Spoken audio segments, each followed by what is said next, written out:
Jadi itu ya teman-teman, ini Serikat Pekerja, saya kira bisa ini paham lah ya. Ini Serikat Pekerja ini asosiasi para karyawan ya. Jadi ada himpunan karyawan ya, yang berlangsung terus di situ.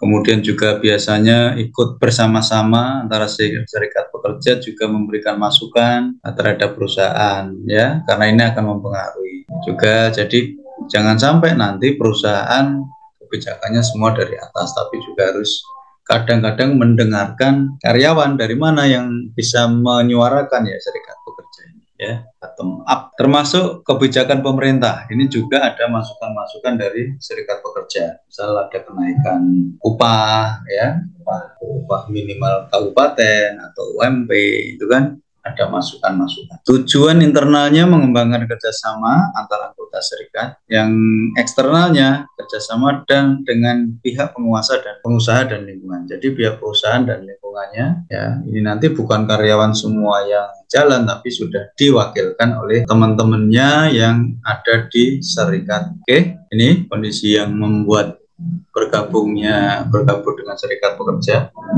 ya. Nah, tidak puas dan kalau sendirian tidak dapat mempengaruhi perubahan gitu ya. Mayoritas karyawan yakin bahwa dengan bersama-sama kolektif akan memperbaiki kondisi yang lebih baik daripada perubahan gitu. Saya kira ini sudah bisa dipahami lah ya. Nah, teman-teman hampir semuanya kan karyawan gitu ya, di paling tidak sudah mempunyai gambaran. Oke, peran dan fungsinya ini saya kira nanti dibaca lebih detail ya, tentang aspirasi, keluhan, ditampung, disalurkan, kemudian mewakili. Ini ada bipartit antara pekerja dengan perusahaan, juga dengan tenaga kerja dengan pemerintah tentu saja. Oke, mewakili pekerja tentang perjanjian kerja, tentang kerjasama, tentang kerjaan, juga memperjuangkan haknya. Ya, ada perselisihan juga membantu meningkatkan semangat ya, hubungan industrial yang aman harmonis dengan. Jadi antara karyawan dengan perusahaan nanti hubungan industrialnya akan bagus ya, menyampaikan saran. Jadi ada masukan-masukan dengan ke pihak manajemen. Ya.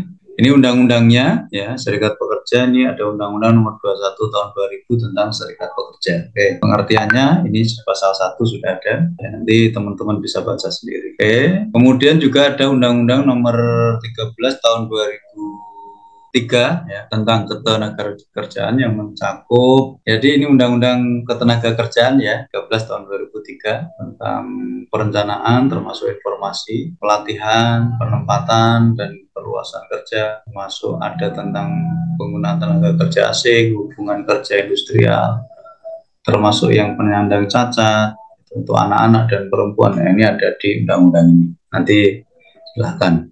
Ini ada termasuk pengupahan, ya, termasuk PHK dan pesangon.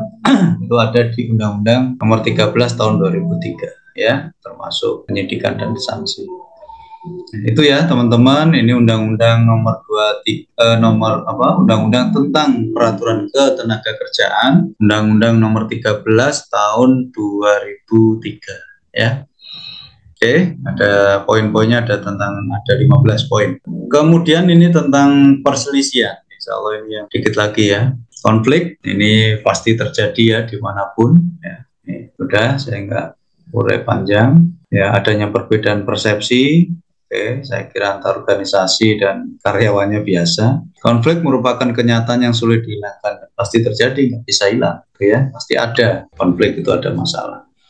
Ada nanti manajemen konflik. Oke, menurut Robin dan Jude ya, ada 3 pandangan konflik. Ya, tradisional. Kita lanjutkan ya, ini tentang konflik. Ada pandangan tradisional, konflik yang sifatnya berbahaya dan harus dihindari. Ya, hubungan karyawan harus menerima ya namanya konflik. Ya, interaksional menyatakan bahwa konflik merupakan kekuatan yang positif ya, agar organisasi ini lebih bagus, lebih efektif. Ya, jadi ini ada 3 pandangan tentang konflik. Ini paling tidak bisa memberikan gambaran ya ke kita.